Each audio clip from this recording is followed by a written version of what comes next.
गांव की बहू की ताजा सब्जी पूरी।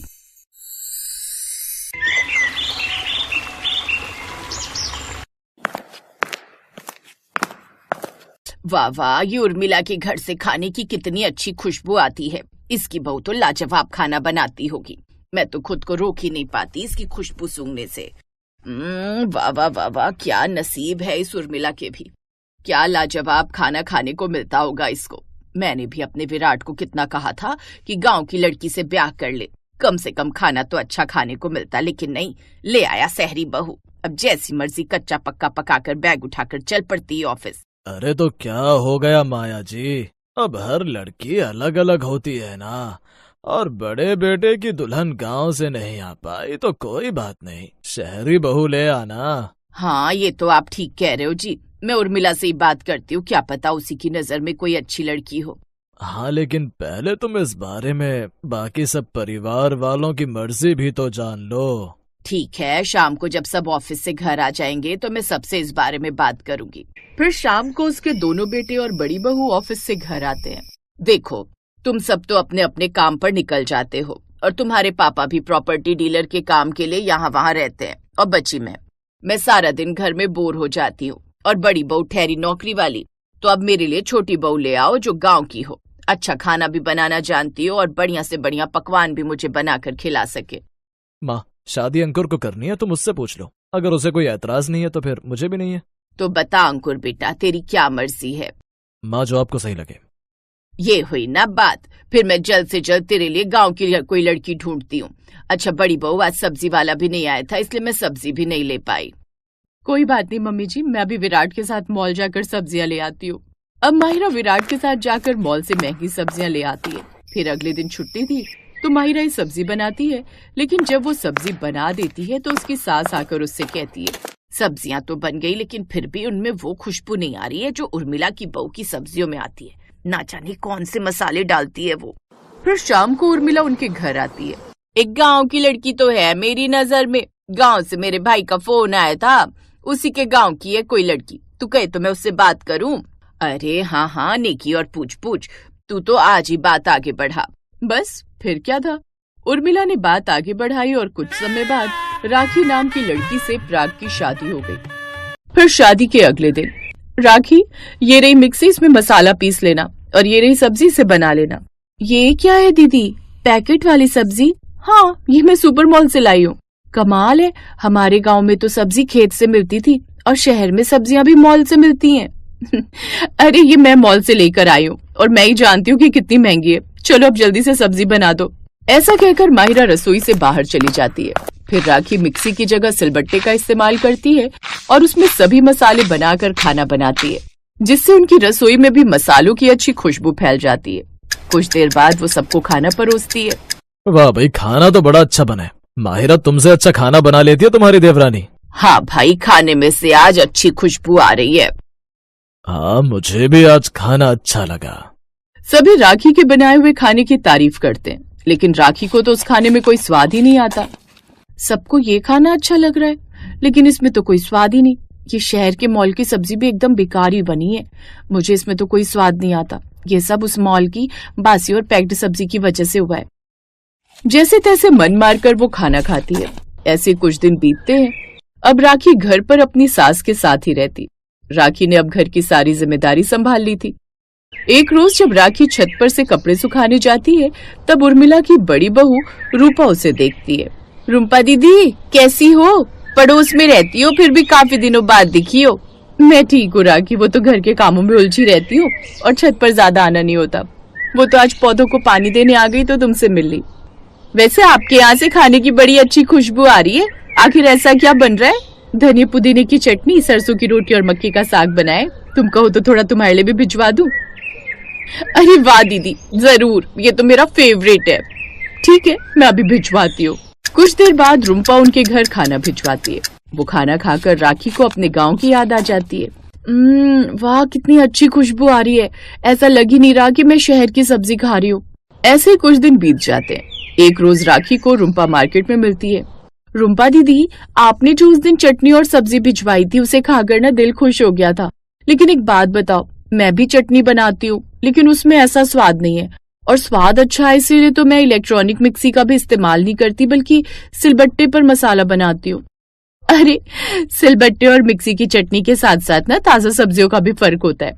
अगर सब्जियां ताजा होंगी तो खाना अपने आप अच्छा बनेगा। सही कह रही हो दीदी, याद है अपने गांव की ताजा सब्जियों में तो बस मसाले और नमक ही डाल दो तो भी क्या बढ़िया खुशबू आती थी उसमें से। लेकिन ये ताजी सब्जियां मिलती कहाँ हैं? तभी अचानक मौसम खराब हो जाता है। अरे बाप रे, मौसम खराब हो गया, कभी भी बारिश हो सकती है, चलो जल्दी घर चलो। रुम्पा राखी दोनों जल्दी से घर चली जाती है। फिर एक रोज संडे वाला दिन था। राखी चलो आज हम मॉल चलते हैं, तुम शहर में आई हो तब से मॉल नहीं गई हो, इसी बहाने घूम भी आओगी। ठीक है दीदी, मैं अभी तैयार होकर आती हूँ। कुछ देर बाद राखी तैयार होकर माहिरा के साथ चली जाती है। कुछ देर बाद वो मॉल पहुंच जाती है। देख रही हो राखी, यही वो मॉल है जहाँ से सब्जियां लाती हूँ मैं, क्योंकि यहाँ की सब्जियां सबसे ज्यादा फ्रेश और ताजा होती हैं। भला ये कैसी ताजा और फ्रेश सब्जी है दीदी? ये तो पैक्ड है और वो भी ना जाने कितने दिनों की, इसमें तो कोई खुशबू भी नहीं आ रही। आप कभी मेरे गांव चलना, तब मैं दिखाऊंगी कि ताजा सब्जियां कैसी होती हैं। नहीं नहीं नहीं नहीं, मुझे कहीं जाने की जरूरत नहीं है। तुमने कभी ताजा सब्जियां देखी नहीं ना, इसलिए ऐसी बातें कर रही हो। इससे बेहतर सब्जी कहीं नहीं मिल सकती है। मैंने कई मॉल से सब्जियां ली हैं। चलो अब सब्जियां लो और घर चलो। कुछ देर बाद मॉल घूमकर और सब्जियां लेकर वो लोग घर चली जाती हैं। फिर एक रोज राखी जब घर के बाहर झाड़ू लगा रही थी, तभी उसे कुछ औरतें सब्जी लाती हुई दिखाई देती हैं। उनके हाथ में मूली और कुछ सब्जियां भी थी। बहन, ये सब्जियां तुम कहाँ से ला रही हो? ऐसा लग रहा है कि एकदम ताजी और फ्रेश हैं। हाँ, ये यहाँ से 6 किलोमीटर दूर यमुना नदी पड़ती है, जिसके आसपास 2-3 खेत हैं। उन्हीं में कुछ लोग खेती करके ताजा सब्जियां उगाते हैं, उसी में से ये ली है। एकदम ताजी सब्जियां देता है खेत से तोड़कर। अरे वाह, सच में देखो तो इनमें से कितनी खुशबू भी आ रही है। क्या आप लोग अगली बार जाएंगी तो मुझे भी अपने साथ ले चलेंगी? हाँ हाँ, क्यों नहीं, हमारा तो आना जाना लगा रहता है। अब हम कल जाएंगे तो तुम भी चलना हमारे साथ। ऐसा सुनकर राखी खुश हो जाती है। फिर अगले दिन जब नीलिमा और सब्जी लेने के लिए जाने लगती है तो राखी को भी आवाज देती है, राखी बहन, हम सब्जी लेने जा रहे हैं, चलना है तो तुम भी चलो हमारे साथ। सब्जियां लेकर खुशी खुशी राखी घर आ जाती है। शाम को वो जब ताजी सब्जी पूरी के साथ घर वालों को परोसती है तो सब बड़े खुश हो जाते हैं। आज तो कमाल हो गया, कितनी अच्छी सब्जी बनी है और ये पूरी तो जबरदस्त लग रही है इसके साथ। हाँ, गांव वाली बहू की सब्जी पूरी ने तो कमाल कर दिया। सच में बड़ा ही अच्छा स्वाद है इसका। लेकिन एक बात बताओ, ये सब्जियां तो मैं इस बार मॉल से लाई भी नहीं थी, तो फिर ये कहाँ से आई? दीदी, ये मैं लाई हूँ, वो भी खेत की ताजा सब्जी। पड़ोस की नीलिमा है ना, उन्हीं के साथ गई थी, उन्होंने ही बताया था। और जितने की आप मॉल की एक सब्जी लाती हो ना, उतने में वहाँ 3-3 सब्जियां मिल जाती हैं। मतलब ताजी सब्जी भी खाओ और दाम भी कम दो।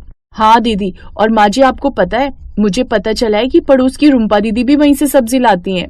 ठीक है, तो अब से इस घर में भी हमेशा वही ताजा सब्जी आएगी। उस दिन के बाद वो हमेशा खेत की ही ताजा सब्जी लाती और वो उसे बनाते, जिसकी खुशबू पूरे मोहल्ले में फैल।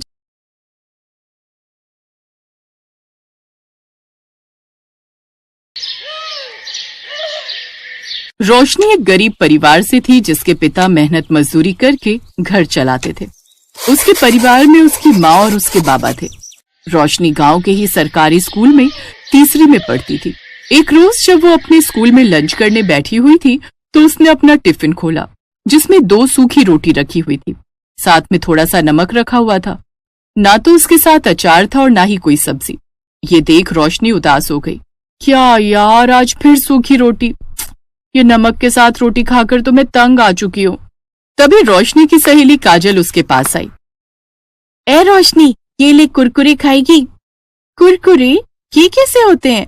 अरे खाकर देख, ऐसी मस्त चीज नहीं खाई होगी तूने, कमाल के होते हैं, ले खाकर देख, मेरे बाबा ने सुबह स्कूल आते वक्त दुकान से दिलवाए थे। काजल उसे थोड़े से कुरकुरे खाने को देती है, जिसे खाते ही रोशनी खुश हो जाती है। लेकिन वो थोड़े से ही कुरकुरे थे और उसे भूख जोरों की लगी थी, इसलिए उसने अपनी रोटी निकाली और उसके अंदर कुरकुरे भरकर उसका रोल बनाकर खाने लगी। रोशनी जैसे ही वो कुरकुरे रोटी के साथ खाती है तो उसका स्वाद उसे बड़ा ही स्वादिष्ट लगता है। वाह यार, ये तो बड़े ही कमाल की चीज है। सुन ना काजल, थोड़ी सी और दे देना। हाँ हाँ, ये ले। रोशनी ने दूसरी रोटी भी कुरकुरे के साथ खा ली। दरअसल रोशनी का परिवार गरीब था और सब्जियों के दाम आसमान छू रहे थे और उनकी इतनी कमाई नहीं थी कि वो इतनी महंगी सब्जियां बनाकर खा सके। कुछ दिन बाद फिर काजल स्कूल में कुरकुरे लेकर आई। तो इस बार एक पैकेट वो रोशनी के लिए भी ले आई। उस रोज रोशनी के दिमाग में ना जाने क्या आया। उसने थोड़े से कुरकुरे खाए और बाकी घर ले आई। फिर शाम को जब उसकी माँ आटा गूंथ रही थी तो उसने जानबूझकर वो कुरकुरे उस आटे में डाल दिए। ये तूने क्या किया? एक तो पहले ही घर में राशन इतना कम है, ऊपर से तुमने ये आटे में क्या मिला दिया? माँ, ये कुरकुरे है और इसको ना आटे में गूंथ कर सेक दो। दिमाग खराब है इस लड़की का। लेकिन अब इसके अलावा और चारा भी क्या है? नहीं तो ये आटा फेंकना पड़ जाएगा। रोशनी की माँ हेमलता आटे में कुरकुरे चूर कर गूंथ देती है, जिसके बाद तवे पर कुरकुरे से भरी हुई रोटियां बनकर तैयार हो जाती हैं। रोशनी को वो कुरकुरी रोटियां बड़ी पसंद आती हैं, साथ ही उसके घर वालों को भी। ऐसे ही समय बीतता है और अब रोशनी 20 साल की हो जाती है। उसके घर वाले उसके लिए रिश्ता देखना शुरू कर देते हैं। फिर एक रोज पड़ोस के गांव के प्राग नाम के लड़के से उसकी शादी हो जाती है। प्राग एक फैक्ट्री में गार्ड की नौकरी करता था। शादी के अगले दिन, बहू, तू अपने कमरे में क्या कर रही है? चल आकर अपनी पहली रसोई की रस्म पूरी कर और जो भी तुझे बनाना आता है बना लेना। जी माँ जी, मैं बस 2 मिनट में आई। रोशनी ने झट से अपना बैग खोला और उसमें से कुरकुरे का पैकेट निकाला, जिसे देख उसका पति प्राग उससे बोला, रोशनी, तुम अपनी पहली रसोई में हमें कुरकुरे खिलाओगी क्या? ओफो, आप चुप रहो ना। एक तो वैसे अपनी पहली रसोई को लेकर मैं इतनी घबराई हुई हूँ और माँ जी ने कहा है ना, जो भी बनाना आता होगा बना देना। इसके बाद रोशनी रसोई में जाती है और उन कुरकुरे को तोड़कर उसका चूरा कर लेती है और फिर तवे पर कुरकुरी रोटियां और साथ में आलू की तरीदार सब्जी बनाकर तैयार कर ली। शादी के बाद उसके ससुराल में उसकी बुआ सास भी अभी वहीं रुकी हुई होती हैं। वो उन सबको भी कुरकुरी रोटी और आलू की सब्जी खाने को देती है। अरे बहू, ये क्या बना डाला? अपनी पहली रसोई में तो सब कुछ अलग बनाते हैं। सबको वो कुरकुरी रोटियां बड़ी पसंद आई। ऐसे ही समय बीता और कुछ समय बाद रोशनी गर्भवती हुई। फिर 9 महीने बाद उसने एक बेटे को जन्म दिया। घर में बच्चे के आ जाने से सब बड़े ही खुश थे, लेकिन एक रोज उनकी खुशियों को किसी की नजर लग गई। एक शाम जब प्राग फैक्ट्री में ड्यूटी कर रहा था तो कुछ चोर अंदर जाने लगे, लेकिन प्राग ने उन्हें रोक दिया, जिस कारण उनमें हाथापाई हुई। चोरों ने प्राग पर चाकू से वार कर दिया। तभी दूसरे गार्ड ने जल्दी से पुलिस को फोन करके वहां बुला लिया। पुलिस ने चोरों को पकड़ लिया और प्राग को जल्दी से अस्पताल ले गई, जहां प्राग की जान तो बच गई, लेकिन उसे काफी चोटें आई थी, जिस कारण डॉक्टर ने उसे कुछ महीने की बेड रेस्ट के लिए बोल दिया। अब हम क्या करेंगे? अब घर का गुजारा कैसे चलेगा? माँ जी, अगर आपको बुरा न लगे तो मैं बाजार में कुरकुरी रोटी का ठेला लगाना चाहती हूँ। मुझे यकीन है मेरे हाथ की बनी कुरकुरी रोटियां सबको बड़ी पसंद आएंगी। लेकिन रोशनी, इन सब के लिए हमारे पास पैसे कहाँ से आएंगे? तुम तो जानती हो मेरी इतनी कमाई नहीं थी कि कुछ बचत कर पाता। तभी उसकी फैक्ट्री का मैनेजर वहां आता है। प्राग, जिस बहादुरी से अपनी जान पर खेलकर तुमने उन चोरों से मुकाबला किया और ईमानदारी से अपनी ड्यूटी निभाई, उसके लिए मालिक ने तुम्हें ये 50,000 का इनाम दिया है। ये सुनकर वो सभी बड़े खुश हुए। अगले दिन से कुछ पैसों से रोशनी जरूरत का सामान ले आई। अब वो उस ठेले पर कुरकुरी रोटियां बनाकर आलू की सब्जी और धनिया पुदीने की चटनी के साथ बेचने लगी। उसके ठेले पर ग्राहकों की भीड़ लगने लगी। अब तो उसके गांव के साथ साथ दूसरे गांव के लोग भी वहां आने लगे। बहुत तारीफ सुनी है तुम्हारी इस कुरकुरी रोटी की। बहुत तारीफ सुनी है तुम्हारी इस कुरकुरी रोटी की। हमें भी तो चखाओ भाई। वैसे कितने की है ये प्लेट? भाई साहब, सिर्फ 20 रुपए प्लेट। अरे वाह, इतना कम दाम। मेरे लिए लगा दो एक प्लेट। ग्राहक ने जैसे ही उसके हाथ की कुरकुरी रोटी खाई, उसका स्वाद वो भुला ना सका। अब तो जो भी एक बार उसके ठेले पर आता, वो हर बार आता। अब रोशनी की अच्छी खासी कमाई होने लगी। 4 महीने बाद प्राग भी पूरी तरह ठीक हो गया और अब उसने भी गार्ड की नौकरी छोड़ दी और रोशनी के साथ उसके ठेले पर उसका हाथ बटाने लगा और अब वो खूब पैसे कमाने लगा। Best buddies.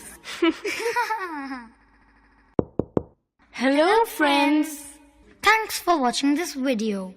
अगर आपको ये वीडियो पसंद आया है तो प्लीज लाइक, सब्सक्राइब, कमेंट्स करें इस वीडियो पर और हाँ, शेयर करना भी ना भूलें।